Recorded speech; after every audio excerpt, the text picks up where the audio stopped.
दक्षिण लेबनान में इजराइल लगातार युद्ध लड़ने का इरादा पक्का कर रहा है। ट्रंप की डील और ईरान की वार्निंग से बेपरवाह नेतन्याहू लेबनान पर कब्जा जमाए रखना चाहते हैं, तो दूसरी तरफ लेबनान के किले पर कब्जा जमाए रखने के लिए इजराइल के सामने सैनिकों का संकट खड़ा हो सकता है। इजराइल के कंट्रोल वाले पश्चिमी यरूशलेम में ऐसा कोहराम लगातार नजर आ रहा है।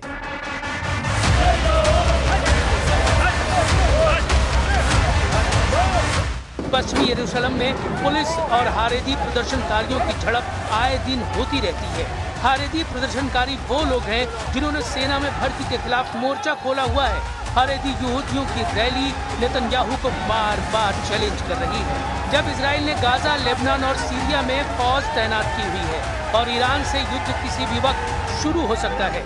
इजराइल की सेना में भर्ती का मुद्दा बहुत गरमाया हुआ है। अनिवार्य सर्विस का विरोध चल रहा है। इस विरोध का सेंटर पॉइंट वो हारेदी यहूदी समुदाय है जो नहीं चाहता कि उस पर सेना में अनिवार्य सर्विस का दबाव डाला जाए। इसी डिमांड के साथ हजारों लोग आए दिन इजराइल के शहरों में प्रदर्शन करते रहते हैं।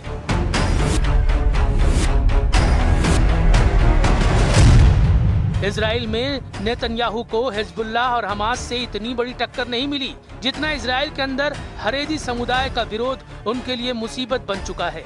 भ्रष्टाचार के मुकदमों के अलावा अब ये भीड़ नेतन्याहू पर आग बबूला है। ये लोग युद्ध में नहीं जाना चाहते।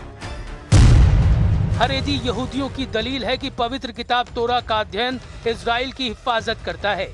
ऐसा करना उनकी ही जिम्मेदारी है, इसलिए उन्हें फौज में भर्ती से छूट मिलनी चाहिए। हारेदी यहूदियों का मानना है कि सेना का माहौल उनके धार्मिक नियमों से अलग है, जहां पुरुष और महिलाएं साथ रहते हैं। खाने पीने के नियम भी ऐसे हैं जो उनकी प्रार्थना के नियमों से मेल नहीं खाते। हारेदी यहूदी समुदाय इजराइल देश की स्थापना को भी सही नहीं मानता। ऐसे में हारेदी युवाओं की धार्मिक आस्था कमजोर होती है।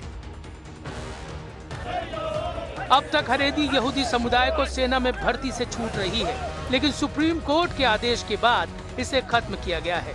नेतन्याहू के गठबंधन वाले साथी भी यही चाहते हैं। ऐसे में नेतन्याहू सरकार से हारेदी समुदाय की टक्कर तेज होती जा रही है।